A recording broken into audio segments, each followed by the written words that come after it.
Hello বন্ধুরা, সবাই কেমন আছেন? আশা করি ভালো আছেন। আজকে আমি আপনাদের দেখাবো কি কি বানিয়েছি। আমি আপনাদের ভিডিও মাঝে জানাইছি, কিন্তু কি কি বুনেছি তা তো বলি নাই, সেজন্য আজকে বলছি। দেখেন, এখানে বোনা হয়েছে বেগুন গাছ।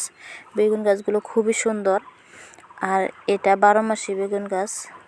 12 মাসি বেগুন ধরে, খুবই ভালো ভালো বেগুন ধরে, অনেক টেস্টি লাগে বেগুনগুলো। দেখেন, এখন বেগুন গাছগুলোর মধ্যে আমি সুন্দরভাবে সবগুলোর মধ্যে পানি দিয়ে নিচ্ছি। দিয়ে আরও বোনা হয়েছে মরিচের চারা, ফলানো হয়েছে। দেখেন, খুবই সুন্দর হয়েছে মরিচের চারাগুলো। এভাবে মরিচের চারা আপনারাও বুনবেন।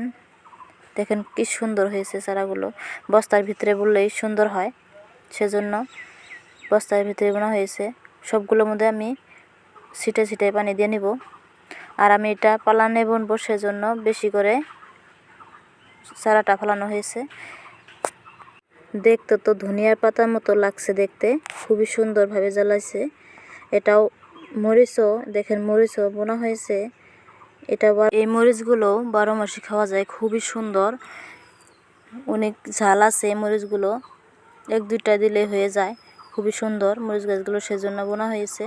খুবই ভালো লাগে আমার কাছে নিজের হাতে আবাদ করা। দেখেন খুবই সুন্দর লাগছে। সবগুলোর মধ্যে আমি সুন্দরভাবে পানি দিয়ে নিচ্ছি। আপনারাও ট্রাই করবেন এভাবে বাড়িতে কাজ করে নিজের শরীরের প্রতি ভালো থাকবে।